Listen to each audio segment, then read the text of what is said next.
14. oktoobri pärastlõunal kogunes Tapalinna keskväljakule umbes 60 koolinoort, kes avaldasid meelt loomade kasutamise vastu tsirkuses.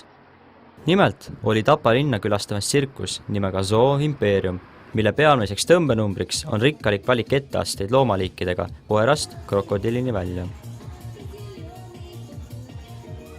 Teated loomatsirkuse tulekust Tapale äratasid kohalike seas vastakaid meeleolusi.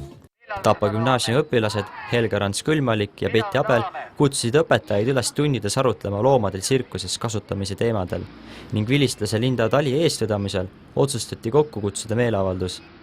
Tapa valla Facebooki gruppi pandi siis kuulutus, et tsirkus on tulemas linna ja kohe seal hakkas välja paistma niimoodi tsirkuse vastane meeleolu nii-öelda, et kõik kommenteerisid, et ei lähe vaatama, et see on loomade piinamine ja siis mina lihtsalt niimoodi muuseas mainisin, et äkki peaks protesti korraldama ja inimesed tulid väga kaasa. Nõu ja jõuga oli noortel abiks Eesti esimene loomaõiguslik organisatsioon Loomade nimel, kes 3 kuud varem viis Tallinnas läbi seni suurima Eestis toimunud meeleavalduse loomade kasutamise vastu tsirkuses. Meie tsirkuse vastasel meeleavaldusel on siis 2 põhilist mõtet. Üks ongi see, et siis hoida rahvast, panna nad mõtlema selle peale, et kas nad ikka tahavad seda tsirkust külastada, kui nad teada saavad siis meie flaieritelt, et mis seal tegelikult telgitagustes toimub. Ja teine põhjus on siis see, et Maaeluministeerium on küll algatanud juba eelnõu loomade kasutamise vastu tsirkustes, aga see ei hõlma kaugelt mitte kõiki liike. Meie eesmärk on survestada neid, et kunagi tekiks ka eelnõu, mis siis keelustab kõikide loomade kasutamise tsirkustes. Tund aega enne etenduse algust liikusid meeleavaldajad rongkäiguna tsirkuse lähedusse ning rivistusid piletikassa lähedusse, et panna külastajale südamele küsimus, kas nende tarbimisotsused ja loomade heaolu võivad olla omavahel seotud. Loodan, et inimesed nagu märkavad seda ja nad ei tule siia piletit ostma ja nagu nad ei kiida heaks seda, sest see pole normaalne. Kui kaua sa mõtlesid enne, kui sa otsustasid, et sa tuled siia sellele meeleavaldusele ja ütled oma sõna? Kui ma sest kuulsin, siis ma olin kohe nõus. Loomadega käitutakse ebaõiglaselt ja me ei ole jumalad ja ei tohiks neid käsutada. Me ei tohiks neid panna tegema seda, mis pole neile loomuomane. Aga neid loomi, kes on tsirkuses, neid on alati olnud. Ma lugesin, mis loomad siin esinevad.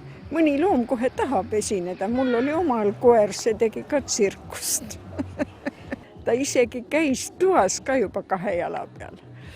Tegi sellist nalja, nii et ma ei oska midagi öelda. Isiklikult meist meeldivad näiteks elevandid, et ei mõelda, kuidas neid on pandud joonistama, et see ei ole üldse loomulik asi, aga tegelikult kogu aeg, kui nad trikke teevad, surutakse neile orgiga kõrva, tehakse reaalselt füüsiliselt haiget samal ajal, kui nad meile trikke teevad, et see ei ole minu arust normaalne käitumine. Есть законы, то есть по этим законам мы работаем. Мы соблюдаем все нормы, нормативы. У нас животные питаются элементарно лучше, чем, понимаешь, люди. То есть и ухаживание, полностью все. То есть это необходимо делать даже в рамках закона. Если мы это в рамках закона элементарно не будем делать, нам это выльется боком. Нам это невыгодно. Это просто что невыгодно. А как по-человечески, так тем более. Даже элементарно на сцене. Если бы их били здесь, и когда бы давал бы команду человек животному, да, он бы показывал, что он боится, он бы оп и прижался. Но такого нет почему-то. Почему? Он наоборот хвостом виляет, он радый. Почему так получается? Kui me ka koolis arutasime õpilastega, siis tegelikult üks pool on see, et me võime süüdistada tsirkust, näiteks seda konkreetset tsirkust, et nad teevad loomadega jubedaid asju, dresseerivad elektri abil, mingite oradega ja nii edasi, nagu siin on räägitud. Aga me tegelikult ju ei tea seda. Et me ei tea, et siin tehakse halba neile füüsiliselt jõu ja vägivallaga.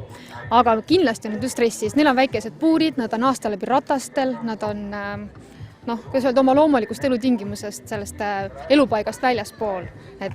Ja isegi siis, kui tõesti meie aktsioon läheks nii kaugele, et me laseks neid puurist lahti, siis tegelikult nad ei oska ka vabas looduses hakkama saada. Nad on täiesti rikutud loomad. Loodan, et see praegune aktsioon viib siis inimeste tähelepanu selleni, et selliseid asutusi on, kes siis rikuvad loomad nagu täielikult ära. Ei ole nagu nende jaoks ka tulevik olemas. Mis on parim, mis võiks juhtuda? Praeguses situatsioonis või? mina ütleks, et tsirkuste tulevik võiks olla see, et nad võiks rohkem inimeste peale ennast ümber, nagu Cirque du Soleil on olemas, on ju, et see on ka ju väga atraktiivne ja seal on inimesed, kes teevad trikke, hüppavad läbi rõnga ja hüppavad õhku ja teevad selliseid asju ainult inimesed, tehku mis tahavad. Aga loomad võiks ära kaotada.